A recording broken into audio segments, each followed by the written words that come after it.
Okay, welcome back. Our last speaker of the morning session is Bidisha Roy from the Polish Academy of Sciences, and she'll talk about Frobenius constants for families of elliptic curves. Thank you. Welcome, everyone. Thank you for giving me the opportunity to share our work, recent work in this nice workshop.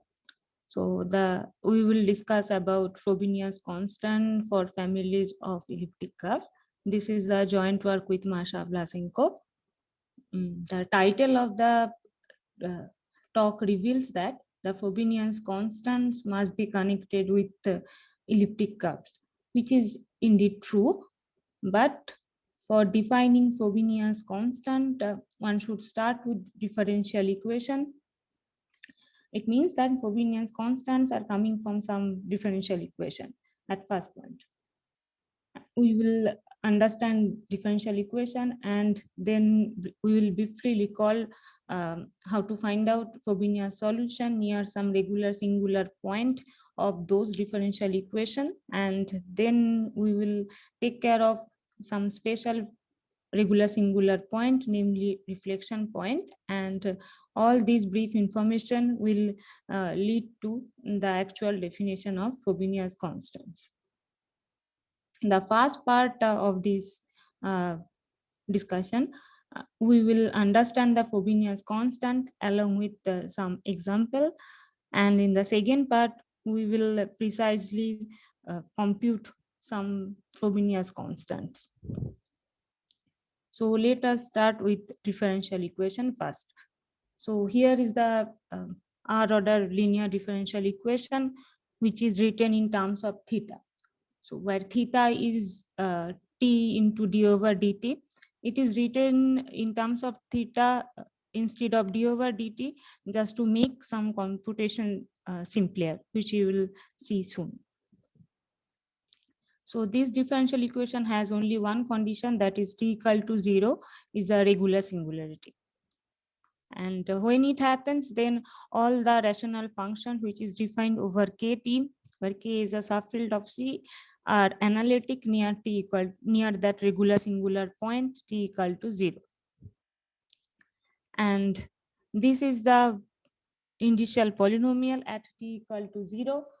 And it should be written in terms of theta, but we have made it in a variable, formal variable x.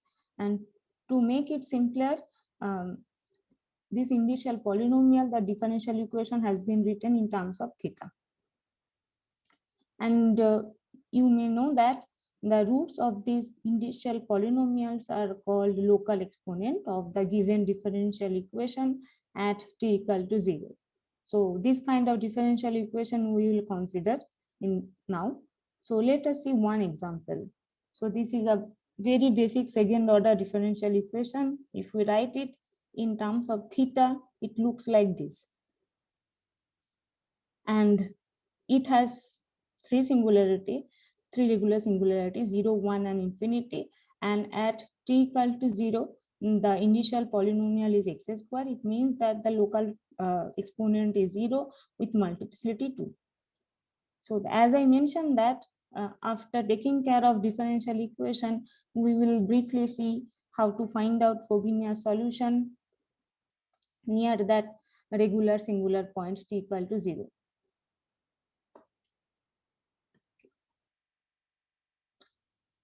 So for doing that, we start with a formal series in terms of xt, and it needs one initial condition that a naught x equal to 1, and just after putting that we get this, and then we are considering all local exponent. It means that we are considering this set R as a solutions of the initial polynomial ix. And so since alpha is a solution of ix, if we put alpha in this equation, we will get a solution of the differential equation L, which will nothing but which we have started with after putting alpha. So this is the first solution. So if this alpha has more than one multiplicity, so which we have seen just now in a previous example, then we can play the same game by differentiating it. And then we will get one log solution along with the analytic solution. And we can process the same game until we exhaust all the multiplicity of that exponent. And in this way, we will get at least a multiplicity of alpha many solutions at alpha of the differential equation. And we can continue with another local exponent and find out all the solution near t equal to 0. But with a condition. What is the condition? The condition is that this is the condition. It reads that two local exponent has to be cannot be differ by integer. So one can actually avoid this condition, but that is little more technical. So we don't need it for today. So I am assuming only with this condition that two local exponents will not be differ by integer. And this method is called Frobenius method, and the solution set is called Frobenius solution or Frobenius, and it forms a basis in the C vector space with dimension R. So R is the basically order of the differential equation. So in this way, only you need to remember for this from this slide that at regular singular point t equal to 0, there exists a basis of solution of dimension R, which is called Frobenius basis, obtained by Frobenius method or Frobenius solution. So only this information is enough from this slide. So now we move on with this same example. And for this example, if we put the same sample solution with the a not equal to 1, then we will get a recurrence. And this recurrence will give you a unique solution because a not equal to 1, the initial condition, and that will lead you the first solution where this is the Kohler symbol, and you can see that this is the hypergeometric function. And since the hypergeometry function satisfies the second order differential equation, this equation is called hypergeometry differential equation, which will come later also. And you remember that the initial polynomial at x equal to 0 is basically x square equal to 0. So we have local exponent 0 with multiplicity 2, which will give the another solution, log solution. And these two solutions will form a basis, which is called Frobenius basis of this second order differential equation. So this is the application of the previous slide with this simple example. So now we take care about some special regular singularity, which is called reflection point. And this is the last information we need to define or to understand Frobenius constant for differential equation. So what is called reflection point or reflection type? So if one regular singular point is reflection type, if we act the monodromy operator sigma c around that regular singular point minus the identity operator on the set of all solution at P, then the dimension of the image has to be 1. In that case, the regular singular point is called reflection type. So if we write this information in mathematical terms, it means that for any solution in this space, after operating with the monodromy operator minus 1, it belongs to a one-dimensional space where the one-dimensional space is generated by the another solution of L. So since it is one-dimensional, this has to be a constant multiple of the basis of one-dimensional space or generator of the one-dimensional space. So the example which we are considering in this talk, so for this example, C equal to 1 is a reflection point. So as I mentioned that there are 3 regular singular points, among that this is one example of reflection point. So now we have ready to understand the definition of Frobenius constant. So just recalling the previous slides, we after using the monodromy operator, we are getting one constant. Here I have given a name of that constant, which belongs to the one-dimensional space, when sigma c minus identity belongs to this one-dimensional space generated by delta. So basically, Frobenius constant tells that you have two regular singular points, and you can play the Frobenius method at two different points. So Frobenius constant peaks the behavior when you go along the solution from one singular point to the another singular point. So how it is? So suppose C prime is another regular singular point of the same differential equation L, and by the Frobenius method, you can constant another basis or another set of Frobenius solution near that point. Then if you choose a homotopy path gamma, and you analytically extend one solution from C prime to C, and if you operate by the monodromy operator, then you should get one constant like this. And this constant, depending on that homotopy path, homotopy class of path, is called Frobenius constant. For Picard-Fook differential equation, which I will just mention now, Frobenius constant at C prime is basically related to the limiting of Haus structure, and the Frobenius constant is period of all those limiting Haus structure.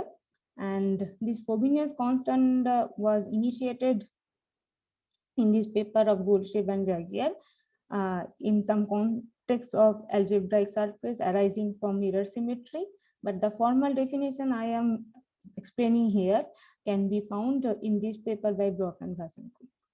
So basically, Frobenius constant picks the behavior between the solution of differential equation at two different regular singular points. So this one has to remember what the Frobenius constant does. So we know the Frobenius constant, the definition, but we didn't know any example right now. So let us see the example.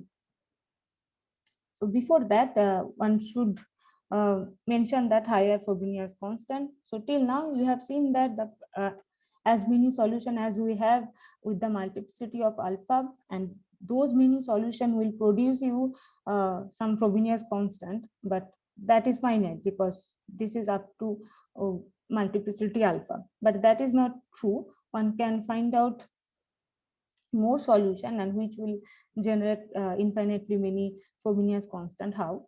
Again, start with the local exponent, and up to multiplicity of that local exponent by the Frobenius method, you have a source of solution.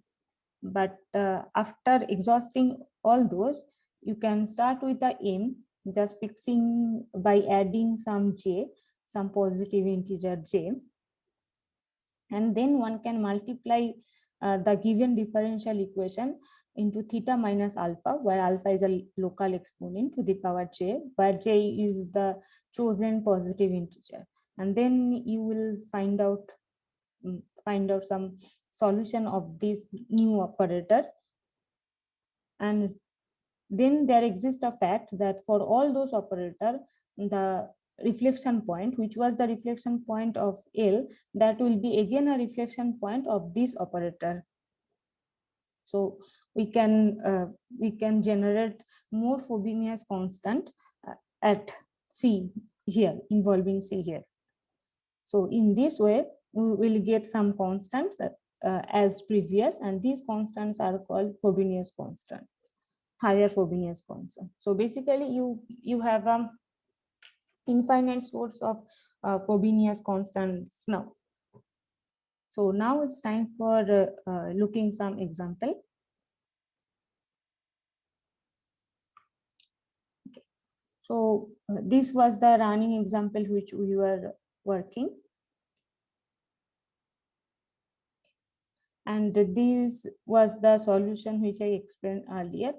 and it is obtained at regular singular point equal to 0 by Frobenius method, and it is a Frobenius basis at that regular singular point t equal to 0.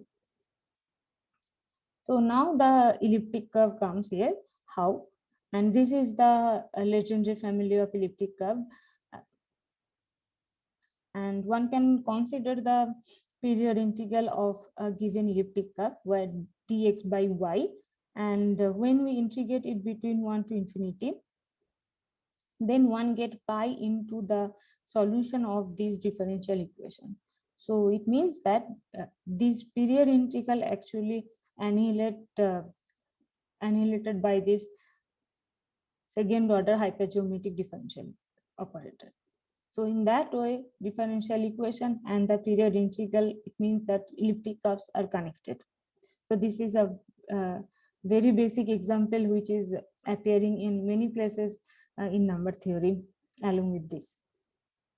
And when this phenomena happens, this phenomena means when some period integral of some differential equation satisfies a different period integral of some elliptic curve satisfied a differential equation, then the differential equation is called Picard-Fook differential equation or geometric differential equation. And we will try to understand Frobenius constant of this Picard-Fook differential equation first.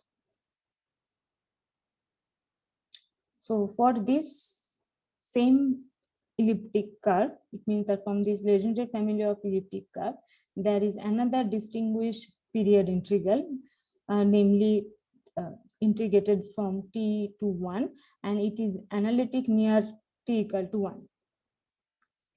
And if we take a path from 1 to the another singular point t equal to 0 and consider the analytic continuation along that path and take a Meillet transform, then up to some factor of a square, we basically need to understand this function. So where this delta is an analytic function near t equal to 1, which is coming from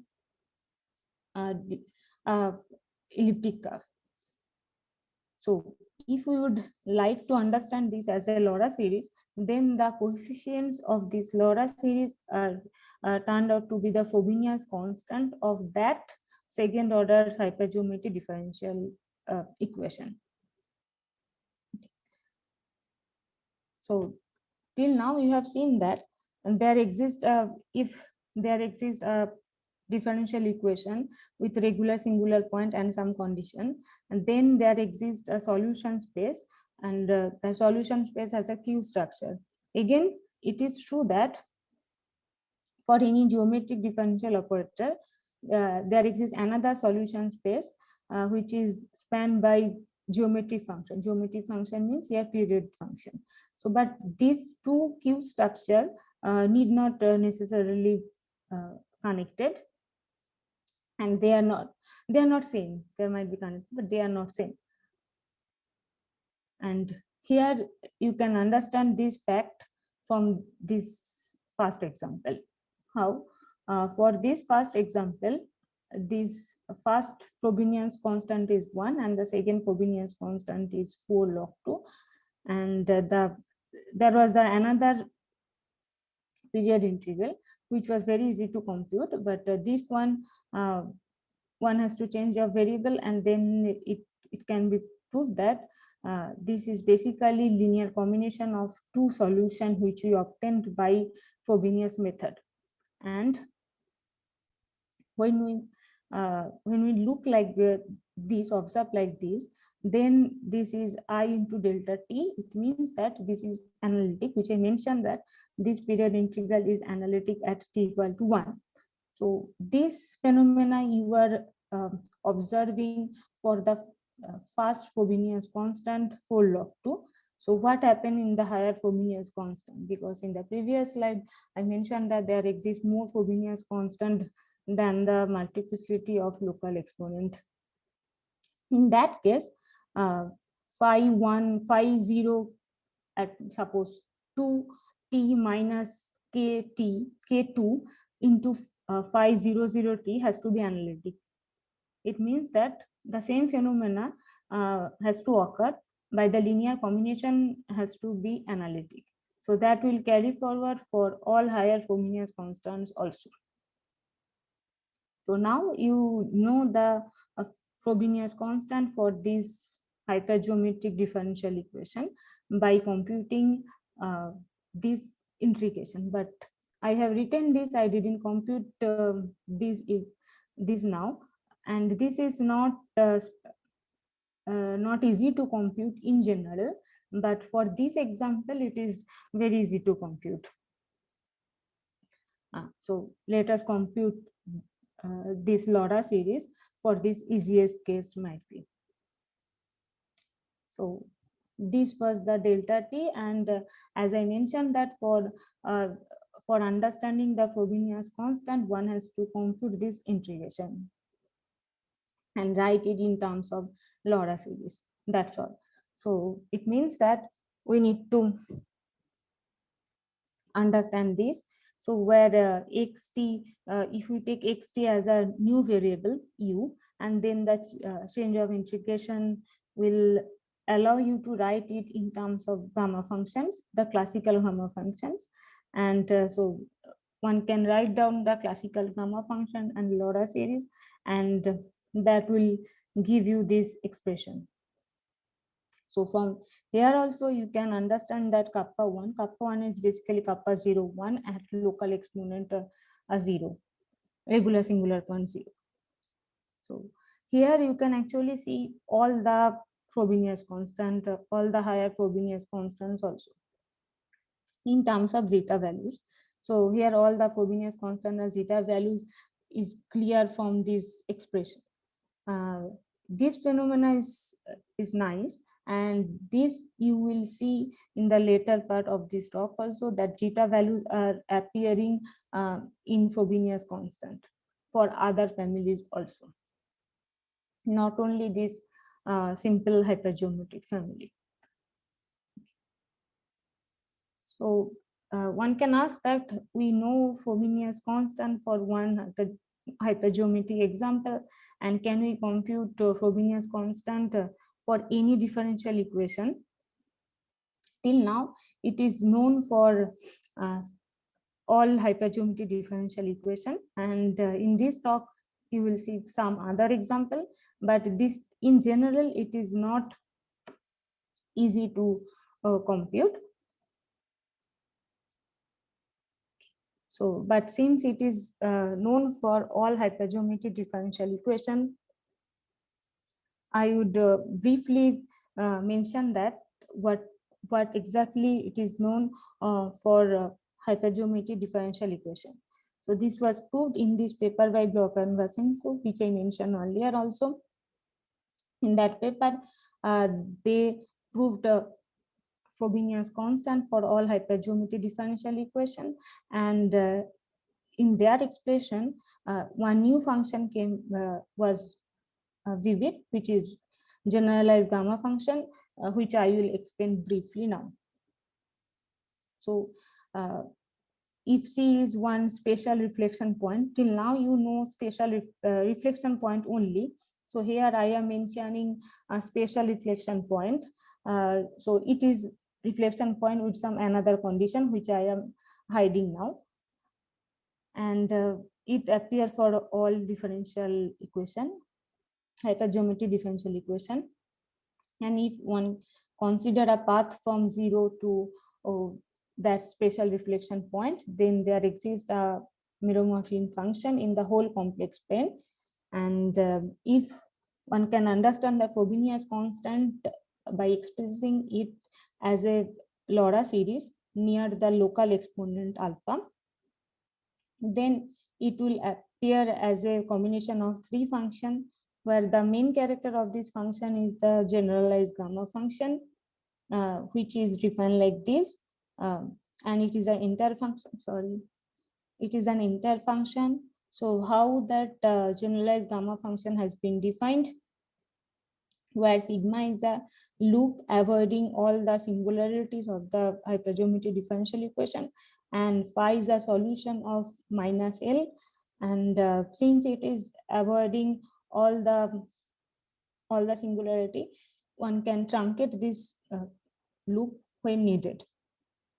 So this is called generalized gamma function, and it is entire of S, unlike the classical gamma function, which has pole at 0 and -1, -2, so on.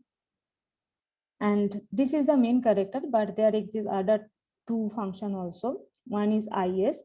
This is nothing but the initial polynomial of C with the degree less than equal to R, where R is the order of the hypergeometry differential equation. And this is again a function with the degree less than equal to R, and it has some other property which is not needed now. So, but from this expression, one can clearly see that the hypergeometry differential equation, it is possible to compute the Frobenius constant explicitly.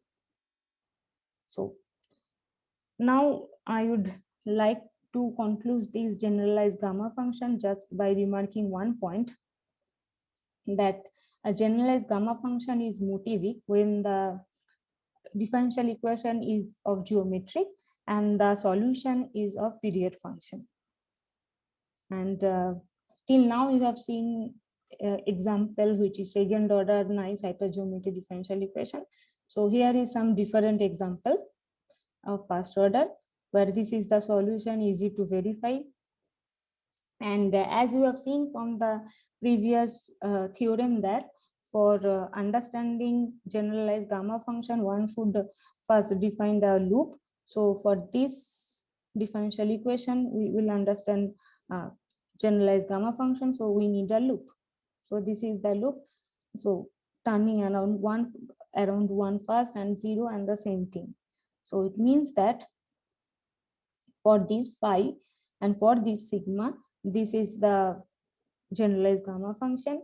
And if we it is avoiding the singularities because the singularities is 0 and 1, and then one can truncate it because it is avoiding singularity, and again it will be nice combination of gamma function. So this is one example of generalized gamma function which can be motivic with some condition. And this is entire again because I mentioned that generalized gamma functions are entire. So till now you have understood Frobenius constants which are connected with period integral via some elliptic curves, and then for computing Frobenius constant, generalized gamma function appeared and they are connected. And for this connection you have seen only for one example with the second order hypergeometry example, but soon you will see some more. But if you have any question in this up to this part, you can ask, and then we will try to understand Frobenius constant for some other families or other differential operator.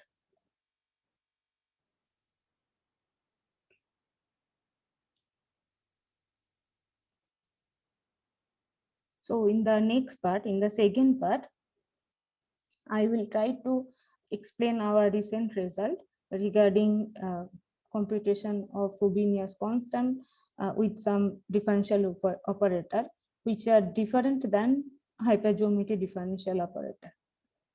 So there are some class of differential operator arising from some stable families of elliptic graphs. So stable means that in the singular fiber of those elliptic graph has only double points. When it has a double points, it is known that those elliptic graph has at least 4 singularities. When it has exactly 4 singularities, those families was classified by Viewville. And in this part of this talk, we will consider only those cases. So we will consider some Viewville families of elliptic graph, and the period integral of those families will satisfy some differential operator, and we will try to compute Frobenius constant of those differential operator.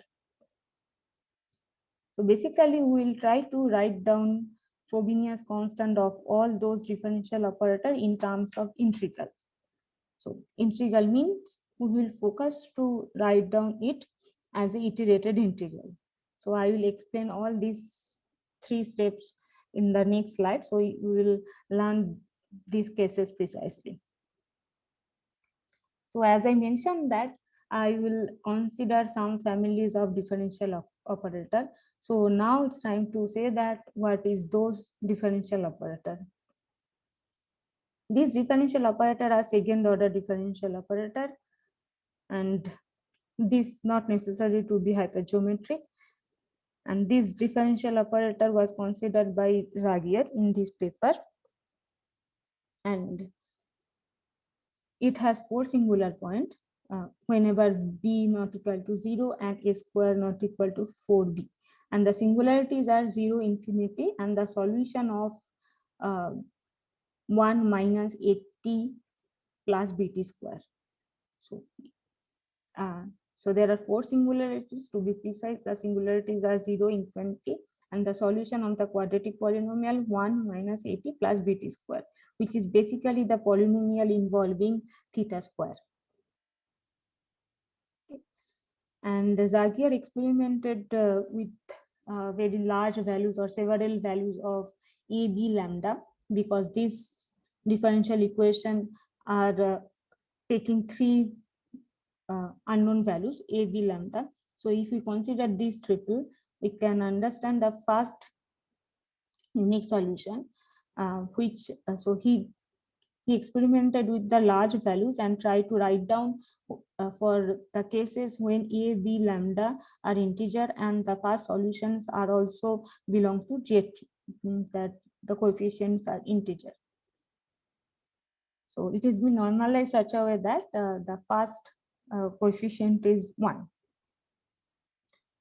So from his computation, it is known that there exist few cases, in precise 7 cases, for which this condition happens. It means that the solution belongs to integer series along with this modular condition. And so there exist precisely 7 cases which you will see in the next slide. So this modular condition means there exists a modular function such that when you put that modular function is this unique solution in power series solution, then you will recover one modular form of weight 1 with some modular group G. And all these 7 cases are Liouville family. It means that there exists some elliptic curve.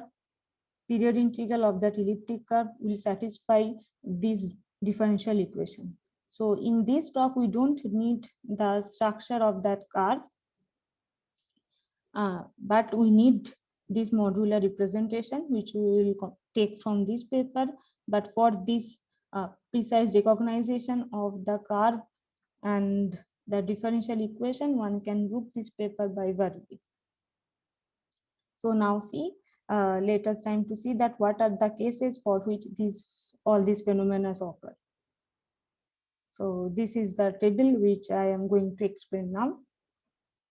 So this is the 6 cases, but I told you that there are 7 cases. Why one case is missing, that will be revealed. But all these cases, these are the values of a, b, lambda, and these cases has been mentioned by Zagier as like this, and we have taken the same name. And in this case, the modular function is all this TZ, but this doesn't make any sense. So these numbers are basically eta function. So here all the numbers you are seeing here, they are eta function. And since this is basically phi naught of TZ, which is a modular form of weight 1, and since weight 1, it should be some character, and this is the character. And this is the main point. It says that C is a singularity of that differential operator. It means that C is a root of the polynomial 1 minus et plus bt square. And T of 0, so modular function takes 0 to the another singularity. So 0 is already a singularity, and modular function takes 0 to the another singularity, which is root of 1 minus et minus plus bt square. And the one case is missing, I just mentioned. The case is denoted by B in this paper. So in that case, it doesn't happen. It means that T of 0 is not a singularity. So we are avoiding that case here. We will go with only the 6 cases in the remaining part. So for understanding the Frobenius constant of this family, basically we need to compute this function. What is this function?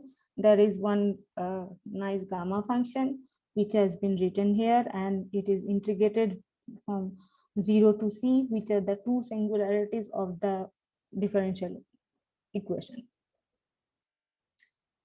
And as I mentioned that t of 0 equal to c, so that's why one can rewrite these in terms of this integration and try to expand it as a Laura series near t equal to 0. So now our main focus is to understand this blue integration. That's all.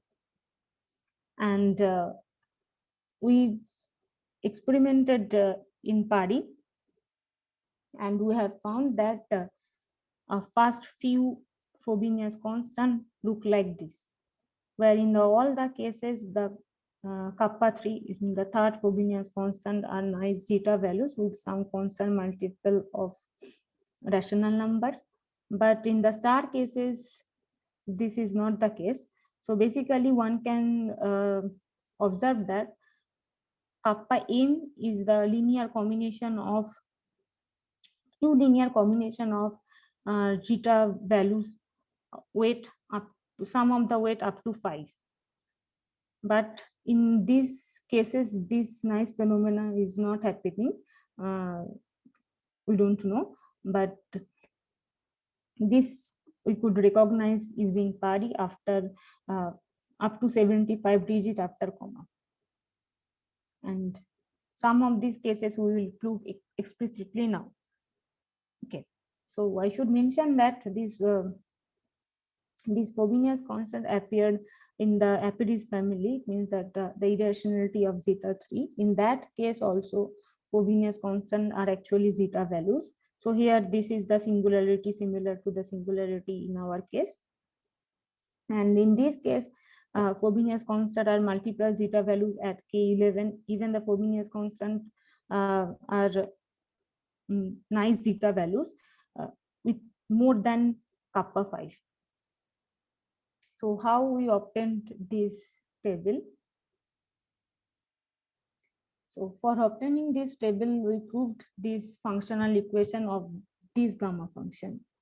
And it is not difficult to prove, but this functional equation is important because when we are understanding this function kappa is, then this functional equation actually tells you that this part is analytic, is well defined, bigger than -1 because of the gamma s plus 2. It means that it is analytic at s equal to 0, and you are allowed to differentiate it and evaluate it at s equal to 0, which we have done in PADI.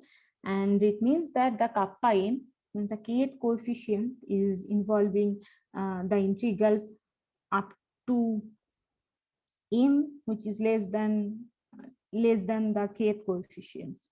So now in the PADI, we can try to evaluate this, and we will get a value, and we try to recognize that value with the known zeta values. And then we have found that this table which is appeared here. So in the previous table, we have seen that more kappa values which we could get numerically, but I have written a small table here because now we will see the proof of this kappa values using some standard theory of modular form. But numerically, one could get more kappa values, but unlike hypergeometry differential equation where you have seen all kappa values, here in the other differential operator, one may obtain some small values using this method. So now it is time to see that how one can prove these kappa values. It means that these Frobenius constant for these differential equations, and these all these cases actually meaning one second order differential equation. Okay. This is the formal result which I am presenting here. So the first Frobenius constant is 1 and the another one is 0, and for the other cases uh, this is the iterated integral which I mentioned. This is iterated integral because one can observe this like dt over t, and it means that all kappa values or Frobenius constant can be written in terms of iterated integral, but there is something regularization. What is this regularization means? I will explain that. But before that, what is this GZ? Till now, you have seen in the table ft, but G is nothing but the another modular form on the same group G of weight 3 and with the same character. And B is the minimal positive integer such that this 2 by 2 matrix belongs to the modular group. This information is important to evaluate this regularized integral, but what is this regularization means? Regularization means that when image of for a fixed real z, when the imaginary part goes to infinity, then it can be written a polynomial plus some terms, which is negligible when image of imaginary part of z tends to infinity. And we use this notation like that. We use that the function which is defined over upper half plane is regularizable. We write it like this, and we denote the constant term of this polynomial as a regularized value of that function which is defined over upper half plane. So this is the meaning of this regularization of iterated integral. So now, as I mentioned that when m equal to 0, then you get kappa 2, which is the second Frobenius constant or the third Frobenius constant, and we will prove that theoretically. So which will actually agree with the table. It means that which will agree with the numerical findings in terms of pi square and the rational multiple of pi square. So this formula is matching with the numerical findings. So how? So before that, I would like to mention that one of the cases in this table is actually hypergeometry function. Only one of these is hypergeometry function, which is the case G. So since hypergeometry function, we know all the Frobenius constant, so that will give easily all the Frobenius constant in this case. So rest of that part we need to take care, but G is coming from the previous discussion.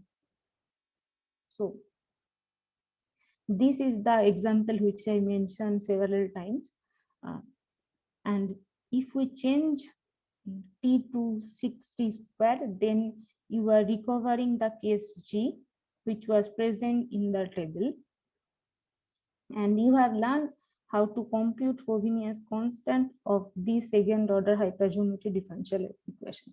So just change of variable in that function will give you the supply of all Frobenius constant in this case, so, which is basically this. So in this case, you have all the Frobenius constant. So no theory is needed to understand the Frobenius constant of the case G.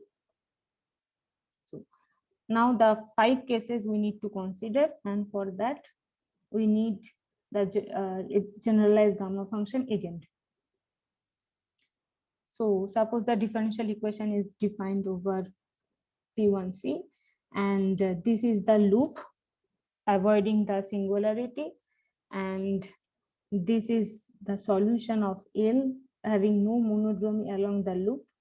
And there is another condition that e to the power s is taking single value along the loop, which means that the loop is contractible in C star. Okay. So this gamma function we need. And now this gamma function is basically can be connected with one cycle of some one homologic group. How? So for that, you consider the fundamental group of P1C minus S, but S is a finite set. What is that finite set? That is the finite set of all singularities of the given differential equation, and this is a chosen base point. So you have a fundamental group, which we always had, and V is a C vector space of the solution of L at the same base point. So by the monodromy of solution along loops, so V is actually a representation of this fundamental group. And now we twist this representation by the ring R and fix some branch of T to the power S near the point equal to T. And then R will be a representation of G via the monodromy of T to the power S. And then, as I mentioned, that this we have chosen to twist the representation, and any one cycle of this one homologic group will be a finite sum like this, where sigma j is a loop like this and phi j is a solution, and this is coming from the twisting. Corresponding to this, any one cycle of this one homologic group, one can write the gamma function like this. So now we will connect our required gamma function, which is this, to the gamma function which are coming from one cycle. How? So as you remember that in our required object was to study the kappa of S, which was 2 pi I A square into this gamma function. So now we will connect this gamma function with the gamma function which was coming from one cycle. So this is the information which we had already, and this is the connection. It means that the gamma function which is coming from one cycle, this is some constant multiple of the gamma function which we need to study, and where this one in our cases, I mean our 5 cases which we are going along, is read into FZ, where this is a modular form of weight 1, and this is analytic near T to the power C, near T equal to C, and using the information that T of 0 equal to C, we have this, and we need to study this one.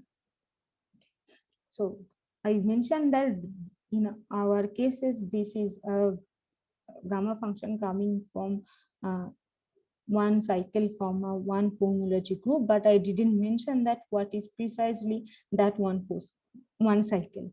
That I will explain now. Where J is a homology one cycle of this group quotient by the another group. But what is the sigma naught and sigma c? Sigma naught and sigma c are elements of the group G in the T plane corresponding to the loop around 0 and C. But how it look like? So it looked like basically this nice 2 by 2 matrix, and that's why it was important that B is the smallest integer which belongs to the group G. And when we have all those information for our required 6 cases, then one can write down the one cycle precisely in terms of these 2 polynomials. And using this, the gamma function is basically these 2. And now our task is to regularize each of these terms. The first term will give you a very nice function, and then since you remember that we need to understand this function, and this is the gamma function, and which was connected with gamma function coming with that specified one cycle, and which had 2 parts. One part is this, another part is this. So now we need to understand the regularization of this one. And if we write down in terms of log, we get this. And this is basically iterated integral because one can think as dt over t. So this information will prove the first theorem which we proposed, that Frobenius constants from K2 onwards are basically iterated integral. Since we mentioned that we will try to understand Frobenius constant kappa 2, it means that m equal to 0. So we need to understand regularized integral at m equal to 0, which is only the regularized integral of the modular form of weight 3. So we will see how to regularize this, and which will produce the Frobenius constant, which is kappa 2. And for that, we will use the classical theory of period of modular forms. So let us take that G is a modular form of weight K, and Z0 is a point in upper half plane. Then there is a function, is well-known function from Z to that Vk minus 1, which is the set of a polynomial up to degree k minus 2, like this, and it belongs to one co-cycle of this one cohomology group. And due to this, one can show that it doesn't depend on the choice of Z0. And when we take Z tends to infinity, then we get this expression, and it says that it is actually regularizable. So all the information of periods of modular form will inform you that it is regularizable. But how to regularize that? So then we prove this lemma, which will precisely tell you that if we understand the L values of these and this one, where it is just a two-state modular form by 1 over d, and if we can do that, then we have a polynomial in Z0 and Z0 square.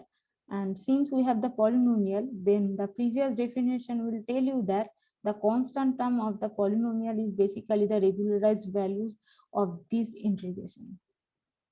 So we need to find out the precise information of these two values, and which will give you the polynomial precisely, and then the constant polynomial will give you the exact value of this integration, which was our interest. So in that way, one can prove the regularized value of this integration. So just try with one simple example, which is the one of the cases of the required 6 cases which we mentioned to prove. So just to recall, in these cases that differential second order differential equation like this, where I have just put a b lambda from the table. And again, from the table, I have taken the modular group, the modular function, and the modular form with weight 1. And this is the smallest integer for which 106061 belongs to the modular group. And you remember that we need to regularize one integration where the integrand was g. So our task is to write down g nicely, so we can actually do that. So we have expressed g in terms of some known Eisenstein series, which is basically this. So these are the Eisenstein series, which is connected with our required modular form of weight 3 in the same character. And now we need to understand L values of these two-state L values. Two-state means two-state by class 1 over B. So same thing we have to done with these two Eisenstein series, and that takes some computation, and after some calculation one can find out the precise values of this function and this function in terms of these two. And then you will find out in this case, in case A, this is actually, B is actually 6, and in this case, this is the polynomial which we were looking for, and then the regularized value is 1/4. And so we have the regularized value of this, and that will lead to this target we started for case 1, and which will prove this theorem for case A with B equal to 6 and M equal to 0 with 1/4, and this is 0 and this is 6. So that is matching with the table which we have seen previously. So these are the reference, and thank you.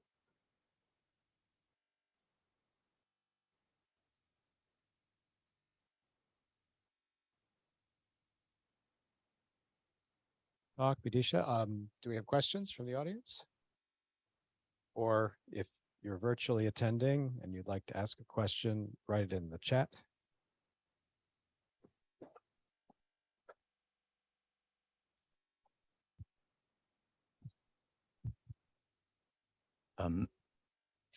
All the coefficients, all these chronic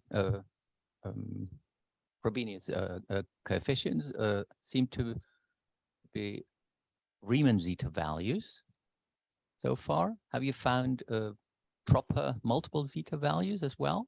No, we could not find multiple zeta values like the case of Appidy's example, which I mentioned. You cannot go to weight 8, kind of, where you would expect.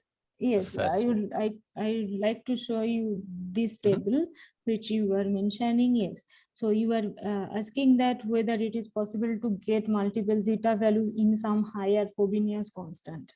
Yes, for K8, kappa 8 or something. No, we could not recognize that with multiple zeta values numerically, not yet.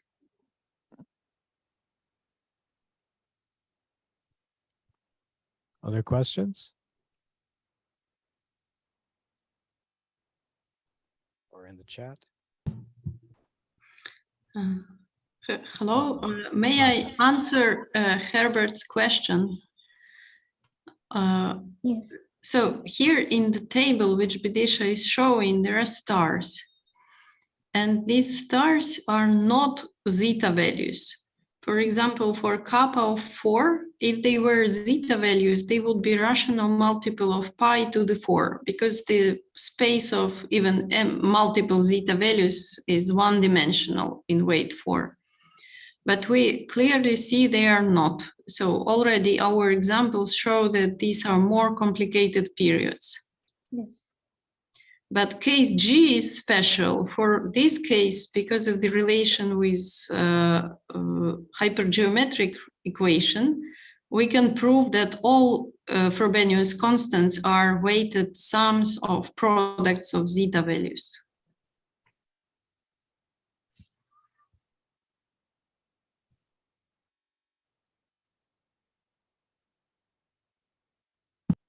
Could it be colored multiple zeta values?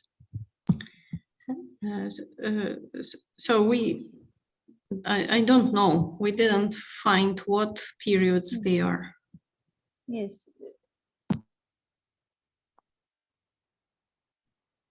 So in the star itself, I mean, you were asking kappa 8 for the kappa 4 in the stars, they are not zeta values. So we don't know what happened further.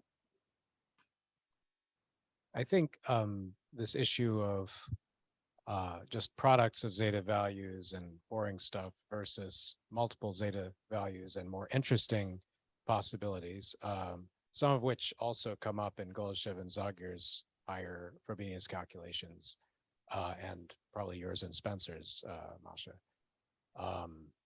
is related to how far you can unsection the dual Fano variety, of which the elliptic curve is, the family of elliptic curves is a Landau-Ginzburg model. So you would have a Fano surface, but then maybe that's a section of another Fano and a section and a section, and you keep going up. And at some point, the tower stops unless you're hypergeometric, in which they're all just projective spaces. And at the point where the tower stops, the kappas no longer have to do with limit mixed Hodge structures of some Landau-Ginzburg model of some Fano. And so then the gamma conjectures don't apply. And so then you can get more mysterious things.